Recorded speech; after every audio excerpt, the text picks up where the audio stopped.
分享嘅題目咧，就係點樣食水果嘅。咁有啲人相信咧，人類係 fruitarian 係食水果為主嘅。我哋係成個身體嘅設計咧，係同猩猩幾乎唔一樣嘅。我哋嘅 DNA 95%咧，係同猩猩99.幾啊，係同猩猩完全一樣嘅。所以咧，猩猩食咩嘢，我哋照樣食就啱嘅啦。即係點咧？猩猩主要都係食水果嘅。猩猩有好多種咧，你知啦嚇，大部分都係咁嘅樣食水果。而家我哋食生咧，有啲人咧就幾乎全部食水果嘅。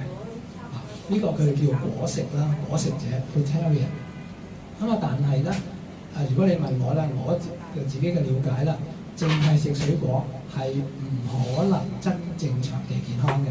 咁你食2個月梗係應該冇事啦嚇，但係食2年咧，食20年咧嚇，我哋係需要其他嘅嘢㗎。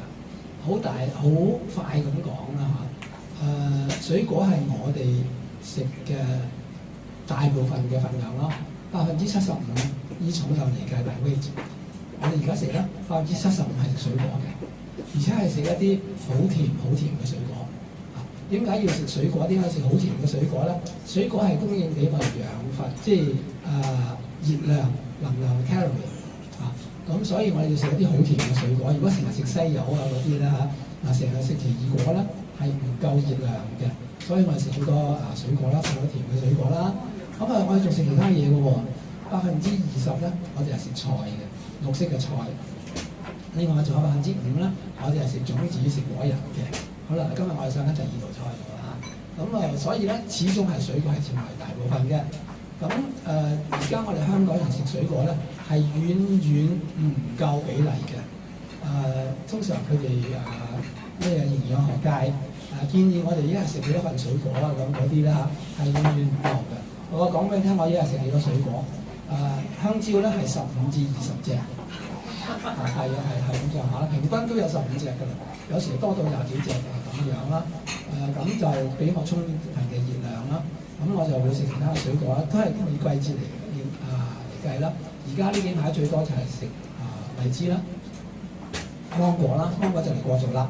跟住就到跟住個個月唔同啊嘛，跟住會出龍眼啦。而家有榴蓮就嚟冇啦。有一啲比較冷門嘅水果啦，譬如番鬼荔枝啦，釋迦荔枝係咪？釋迦嗰啲係就番鬼荔枝啦。譬如紅毛黏啦嗰啲咯。亦都當然其實有梨啦、蘋果啦呢一類咁嘅。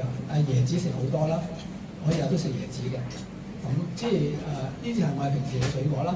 而家係其他嘅季節，譬如冬天啦，我哋會食柑啦，食林柿啦，嗰類咁樣嘅水果。